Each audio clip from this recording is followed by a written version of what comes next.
나에게도 함께 하겠습니다. 주님 안에 있는 참나는 능력, 사랑, 지혜, 충만, 주님 안에 있는 주님 안에 있는 내 삶은 생각에 빠지지 않고 잘 보고 잘 듣습니다. 흔하겠지 사랑에 행복하게 마음 나누기로 하나님께서 기뻐하시는 제사를 드립니다. 너 건강, 나 전달, 행함 있는 능력, 수고하는 사랑, 인내하는 지혜로 일단 해봅니다. 또 해봅니다. 우리 말씀을 같이 보겠습니다. 사도행전 14장 19절에서 22절입니다.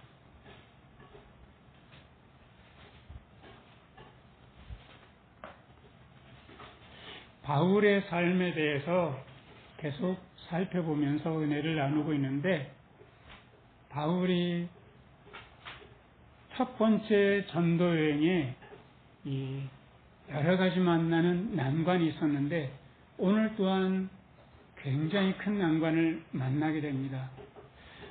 그 난관을 생각하면서 우리가 이 말씀을 같이 읽도록 하겠습니다. 유대인들이 안디옥과 이고니온에서 와서 무리를 초인하여 돌로 바울을 쳐서 죽은 줄로 알고 성 밖에 끌어내치니라. 제자들이 둘러섰을 때 바울이 일어나 성에 들어갔다가 이튿날 바나바와 함께 도베로 가서 복음을 그 성에서 전하여 많은 사람을 제자로 삼고 루스드라와 이고니온과 안디옥으로 돌아가서 제자들의 마음을 굳게 하여 이 믿음에 거하라 권하고, 또 우리가 하나님의 나라에 들어가려면 많은 환난을 겪어야 할 것이라 하고. 여러분들 혹시 겨울 선자령 가보신 적 있으신가요? 나리꼬님하고 저는 봄이 막 오려고 할 때, 그때 밤새 눈이 내리고 해가 반짝 나는데 바람이 안 부는 날이 있어요. 그러면 기회는 있다가 하고 무조건 그날은 완전 무장을 하고 선장을 갑니다. 근데 선장에 가면 눈꽃이 이렇게 내리는데 별천지예요. 그런데 올라가면 1m가 넘는 눈이 이렇게 옆으로는 눈이 쌓여 있고요. 그 사이로 쭉 지나가는 그 느낌이 어떻게 말로서 하겠어요. 그러면서 무슨 생각을 하냐면, 누군가는 이 길을 내느라고 참 고생했겠다. 네네. 그러니까 새벽에, 밤중에는 가지 못하니까요, 새벽에 이 길을 누군가는 내는 거예요. 그러니까 1m씩 온 그 눈을 처음에 치고 나가는 사람을 럭살한다고 그래요. 근데 정말 이분이 길을 내는 것 때문에 우리는 정말 편하게 갈 수 있는 거죠. 그래서 그 고마운 마음. 그런데 때로는요, 길이 다른 길이 나기도 해요. 이 길 아닌데?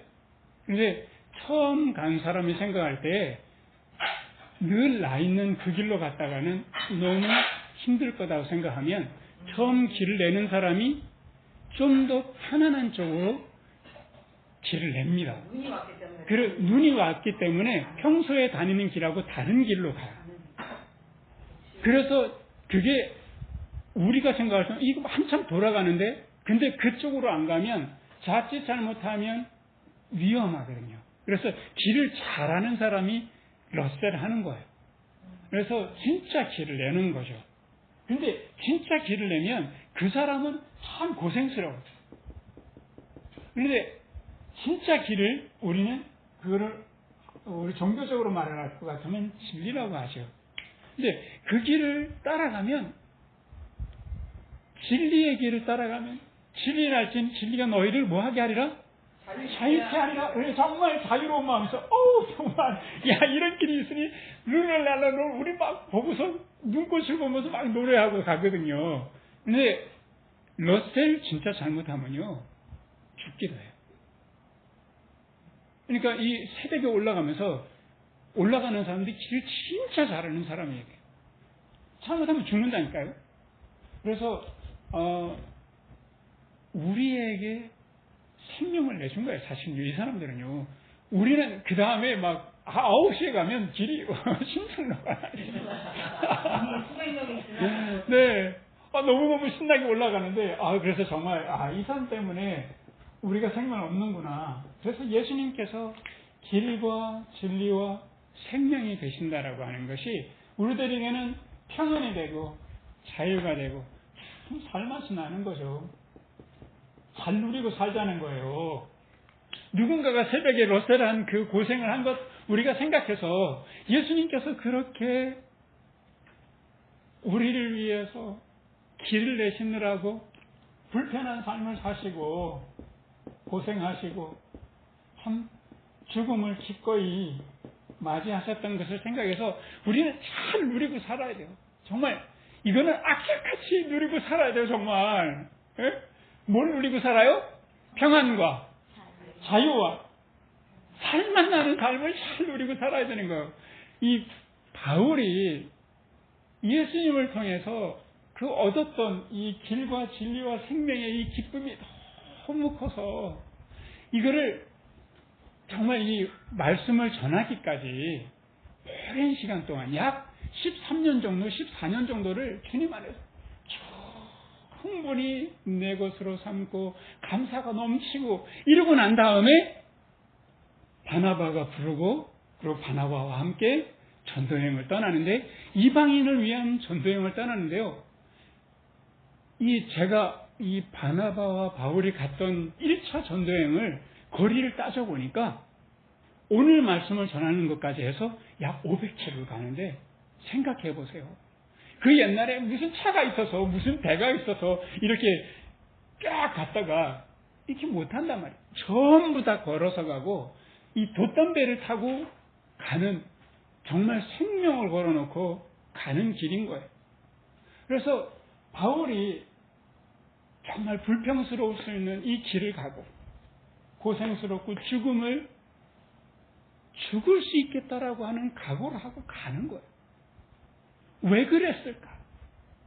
내게 있는 이 평안과 자유와 생명이 너무 귀하기 때문에 나누고 싶은 거예요. 우리도 좀 이렇게 좀 살아갔으면 좋겠어요. 근데 이렇게 할 때 사실은 바울에게 그의 삶에 여러 가지 난관이 있었다고요. 그래서 오늘도 난관 극복하기인데 어떤 난관이 있었냐면 그가 지난주에 우리가 같이 살펴봤던 것은 비시디아 안디옥에 가가지고 말씀을 전할 때 많은 사람들이 말씀을 깊이 있게 받아들였지만 불평하는 사람들이 있었어요. 그래서 바울을 대적하는 사람들이 있어서 옮기죠. 옮긴 자리가 오늘 말씀에 보면은 14장에 보면 비시디아라고 이고니온이 나오는데 이 이고니온에서 말씀을 전하는데 안디옥에서 있던 유대인들이요 쫓아온 거예요. 이고니온까지 쫓아와서 괴롭히는 거예요. 그리고 방해를 하니까 방해를 하는 정도가 아니라 아예 많은 사람들 선동을 해서 돌로 치려고 하는 거예요. 그래서 어디까지 피하는가 하면 비시디아 안디옥에서 이고니온에 갔다가 루스드라로 피하는데 피할 때마다 계속 말씀을 전하는 거예요. 근데 루스드라로 가니까 거기에 하나님께서 계속해서 크게 역사를 하셔가지고 기적이 계속 일어난 거예요. 말씀을 전할 수 있도록 하나님께서 계속 기회를 주시는 거죠. 문을 열어주시는데 거기에 나면서부터 걷지 못했던 사람이 있는 것을 보고 그 사람이 이 사람은 정말 기적을 받아들일 만한 사람이구나 하고서 예수 그리스도 이름으로 일어나라 하니까 정말 벌떡 일어난 거예요. 이러니까 이 루스드에 사는 사람들이 뭐라고 생각하냐면 우리의 신화에 가장 높은 신이 누구야? 그때 당시에 그리스의 로마의 가장 높은 신이 누구예요? 제우스잖아요. 그래서 제우스가 왕림했구나. 그리고 바울은 말씀을 전하는 자이기 때문에 저 제우스의 대변인 헤르메스구나 라고 생각해서 이 바울과 바나바를 제우스와 헤르메스가 임했다고 생각해가지고 막 제우스 신으로 추앙을 하고 제우스 신전으로 가가지고 우리 같이 당신을 추앙하고 싶습니다 하고서 막 황소를 끌어와가지고 제사를 드리려 하고 화환을 이 두 사람한테 막 걸어주고 이럴 때 바울과 바나바가 그 환호하는 사람들의 환호, 자기들이 일으켰던 하나님을 통해서 일으켰던 기적 이런 것에 빠지지 않아요. 바로 정신을 차리고 우리는 지금 여기 와서 이 환호에 취할 사람이 아니라 주님의 말씀을 전하는 사람이다라고 하는 명확히 해요. 그래서 그때 하나님을 전했어요. 근데 하나님의 말씀을 전하고 있는데 그때 누구도 같이 왔는가 하면 유대인들이 질지거든요. 그래서 안디옥에 있던 유대인, 비시의 안독에 있던 유대인과 이고니온에 있던 바울을 치려고 했던 유대인들이 함께 다 몰려왔어요. 그래서 루스드라에 있는 사람들을 어떻게 설득하냐면 청년 예수라는 사람이 분명히 죽었는데 이 사람은 지금 가짜 뉴스를 퍼뜨리는 부활했다라고 지금 이렇게 말하고 있는데 이거는 법이 사실이다. 그리고 저 사람들이 말하는 하나님은 있지도 않은 신인데 지금 우리가 믿는 신과 저 사람 믿는 신이 다르다라고 하면서 바울과 바나바를 음해할 뿐만 아니라 선동하는데 여러분들 지금 이 선동을 듣고 그쪽이 다 마음을 줬을까요? 루스드라 사람들이요? 아니면 안진뱅이가 일어나는 것을 자기가 직접 봤단 말이에요. 그래서 바울과 바나바를 귀하게 대할까요? 아니면 선동 말을 듣고 유대인들의 선동의 말을 듣고 돌로 칠까요? 여러분들 루스드라 사람들은 어떻게 했을까요?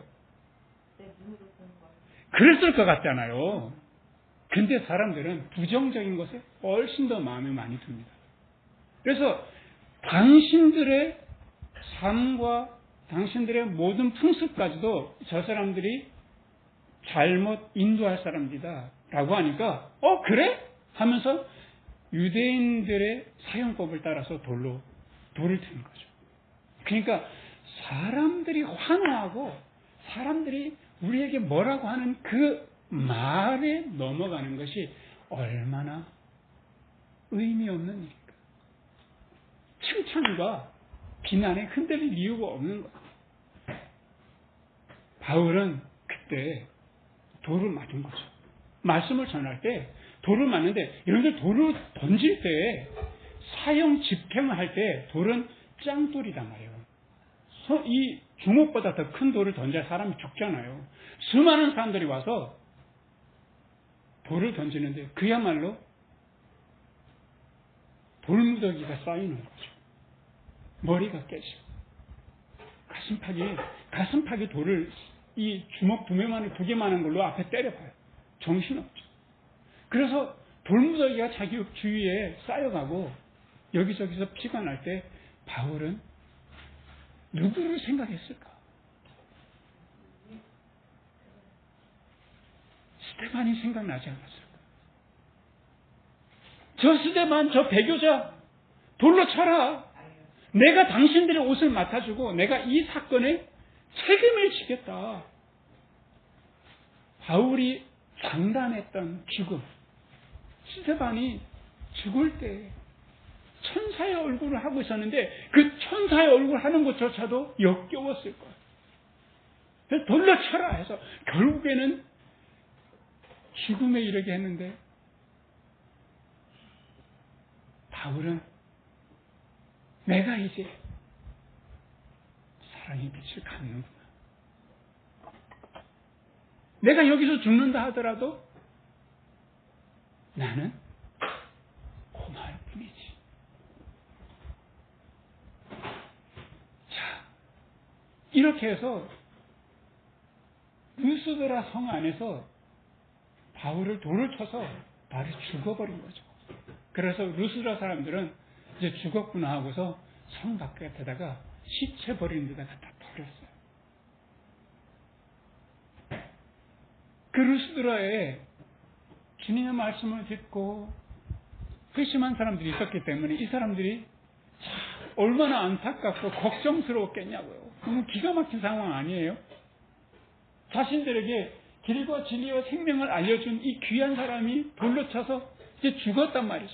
그래서 끌어내려와서 다 죽은 줄 알고 걱정스럽게 쳐다보고 있는데 바울이 되살아난 거예요, 말하자면.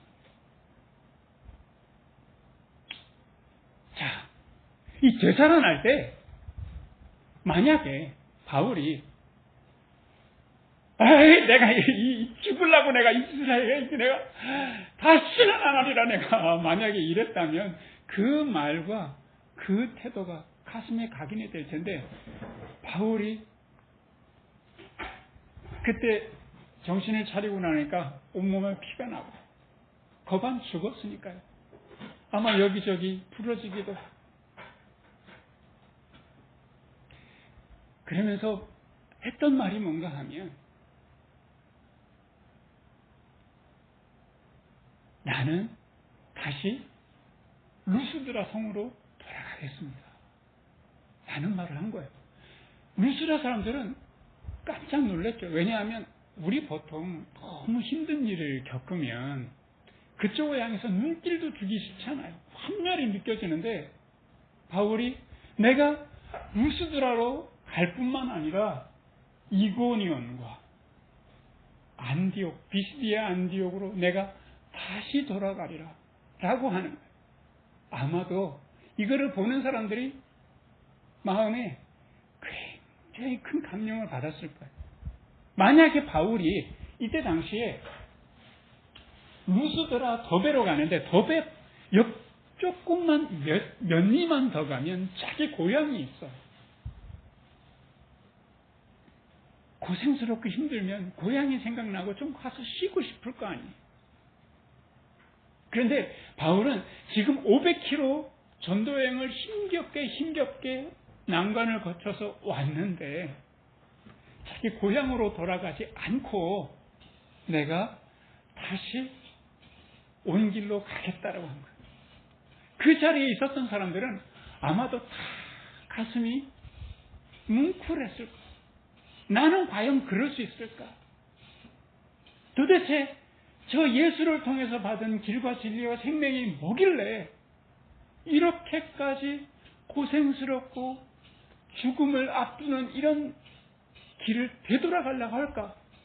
근데 바울 마음속에는 거기에 누가 있나 하면 복음을 들은 사람들이 그 자리에 있거든요. 만약 그 사람들을 두고 바울이 그분들을 믿음으로 바르게 세워주지 않고 그 자리가 너무 힘들다고 도망갔다면 그 있던 사람들은 얼마나 낙심스럽겠냐.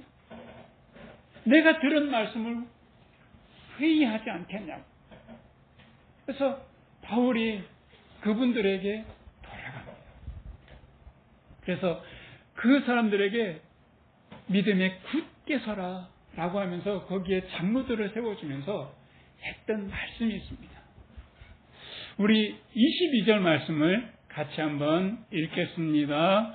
제자들의 마음을 굳게 하여 이 믿음에 거하라 권하고 또 우리가 하나님 나라에 들어가려면 많은 환난을 겪어야 할 것이라 하고 라고 합니다.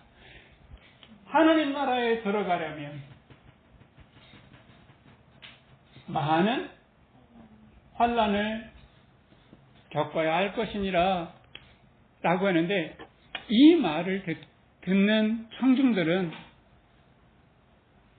고생스러우면 난 안 가 라고 하는 것이 아니라 내 안에 주님께서 주신 이 기쁨이 얼마나 크고 이 생명이 얼마나 귀중한데 그렇지 나도 그러하리. 그래서 거기에 세워진 장로들은 사실은 이 고통의 최전선에 서는 사람들인 거예요. 나 안 하겠다고, 장로 안 하겠다고 빼지 않고 장로로 세워졌을 때 기꺼이 그 고난의 길을 갔던 것은 이미 봤거든요. 바울을 통해서. 저렇게 돌로 쳐서 죽임을 당할 만한 그 상황 속에서도 이렇게 내가 걱정스러워서 이렇게 나를 다시 찾아온 그 바울이 너무 고마웠던 거죠.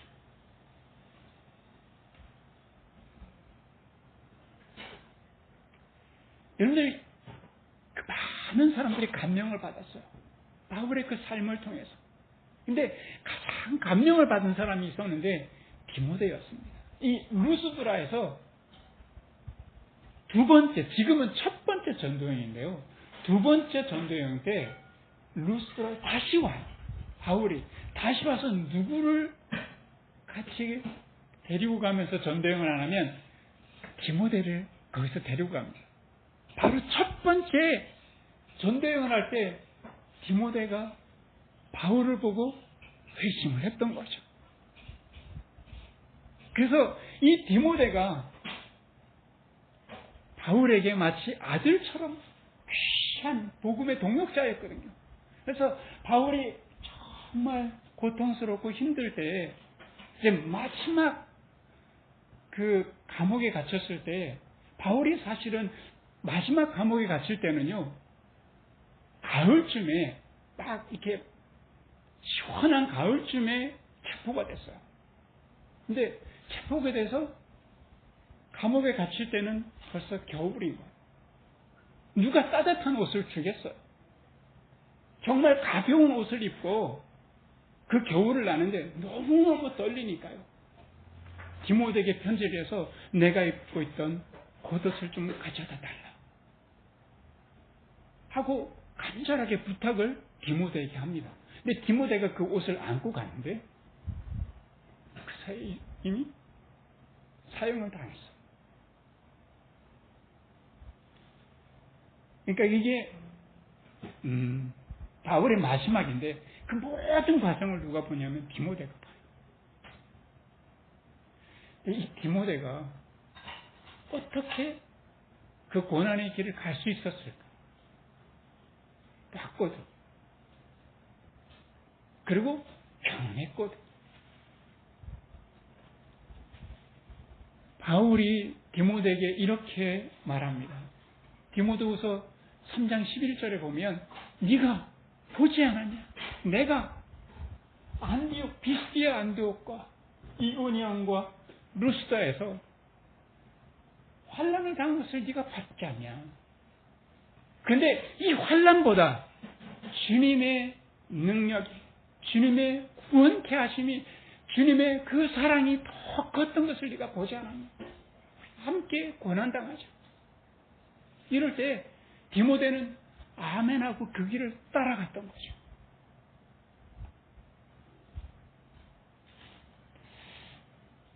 우리도 이 사랑을 받은 사람, 예수님의 그 십자가에 빚진 사람이고 바울의 그 전도여행의 그 고통에 빚진 사람이 우리들입니다.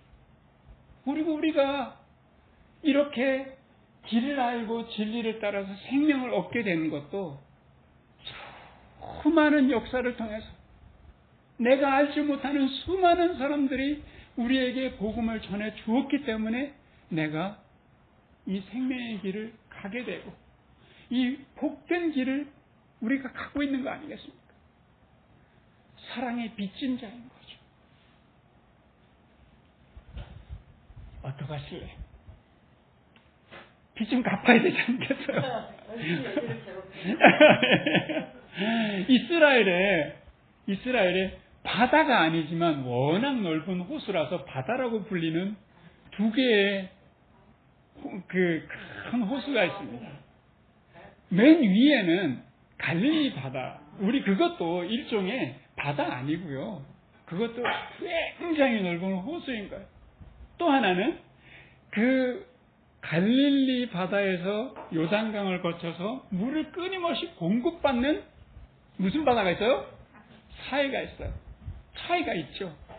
갈릴리는 위에서부터 끊임없이 내려오는 물을 받아서 맑은 물을 아래로 계속 내려줘서 이 갈릴리는 수많은 생명이 그 호수에 깃대어서 사는 거예요. 그런데 그 맑은 물을 계속 받기만 하는 사해는 염도가 너무 높아서 어느 생명도 살 수 없는 죽음의 바다인 거죠. 이 귀한 길과 진리와 생명의 은혜를 우리가 받았는데 우리는 갈릴리 바다처럼 살아야 될까요? 사해처럼 살아야 될까요? 뭐 물어봐야 너무 뻔한 겁니까? 우리가 좀 불편하면 확 짜증나고 내 마음에 안 들면 화내고 손해보면 대갚아줘야 되겠냐고. 우리 가까이에 있는 사람들에게도 우리 멀리까지 갈 수 없어도 가까이 있는 사람들에게 우리 길과 진리와 생명을 전해주는 다리가 되어야 되지 않겠냐고. 말씀을 맺겠습니다. 오늘 바울이 만난 이 환난, 그는 어떻게 돌파해내는지, 자기 고향으로 되돌아가지 않고 다시 자기가 말씀을 전한 사람들을 기억해서 그 길을 되돌아갑니다. 죽음의 길.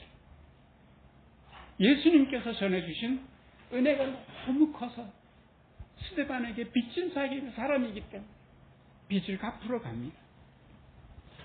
우리가 언젠가 주님 앞에 서는 날이 있겠죠. 내가 평소에 너무 고맙게 생각하는 사람이 있는데 그 사람이 주님 앞에 서서 하나님 나는 아무것도 드린 것이 없어서 하고 고개를 떨구고 있다면 우리 뭐라 하겠습니까?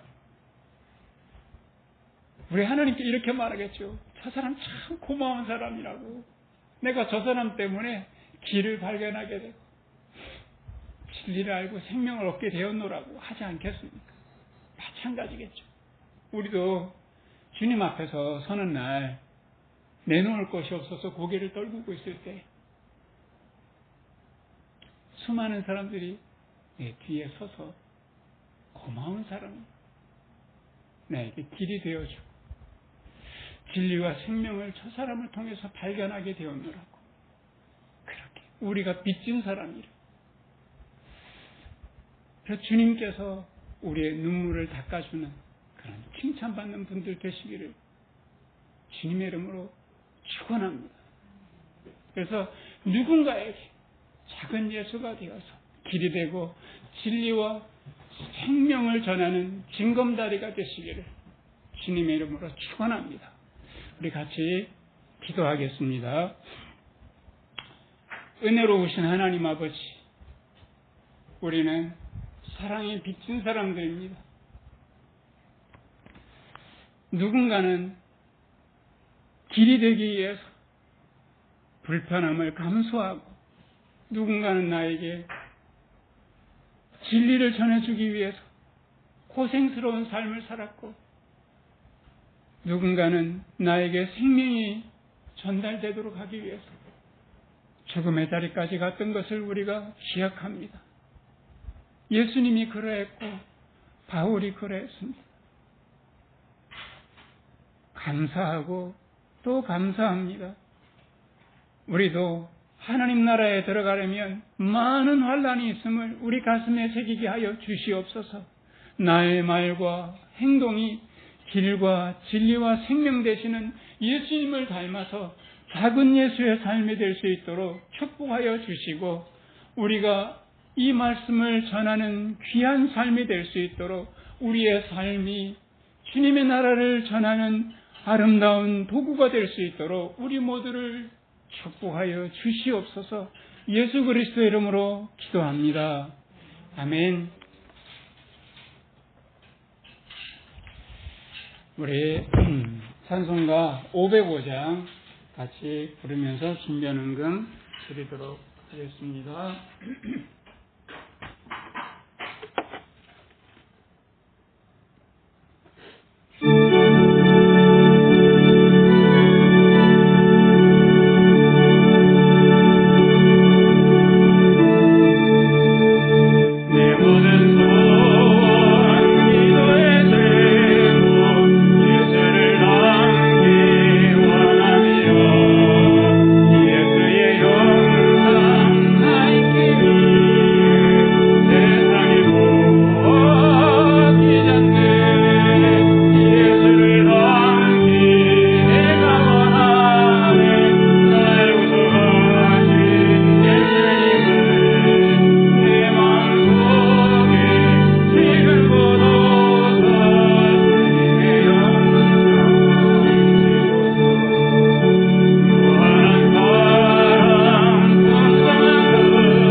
우리 주님, 우리에게 적절한 때에 비를 주시고 열매를 맺게 하시고 넉넉한 양식을 주셔서 우리로 하여금 기뻐하고 만족하게 해주신 은혜 진심으로 감사드립니다. 우리가 미처 알지 못하는 수많은 고마운 손길과 손길을 통해서 복음을 알게 하시고 복된 삶을 살아갈 수 있도록 은혜를 베풀어 주시니 감사합니다. 이 귀한 사랑이 빚진 자로 주님께 감사의 예물을 드립니다.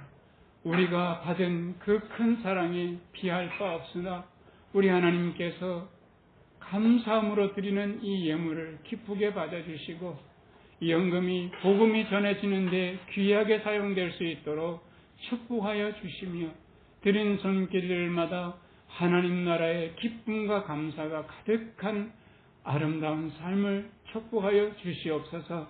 이제는 길과 진리와 생명이 되시는 예수 그리스도의 은혜와 하나님 아버지의 사랑과 성령님의 교통하심이 작은 예수로 길과 진리의 생명에 되시는 예수님을 전하며 살아가기를 소원하는 우리 교우들과 함께 계시기를 간절히 축원하옵나이다.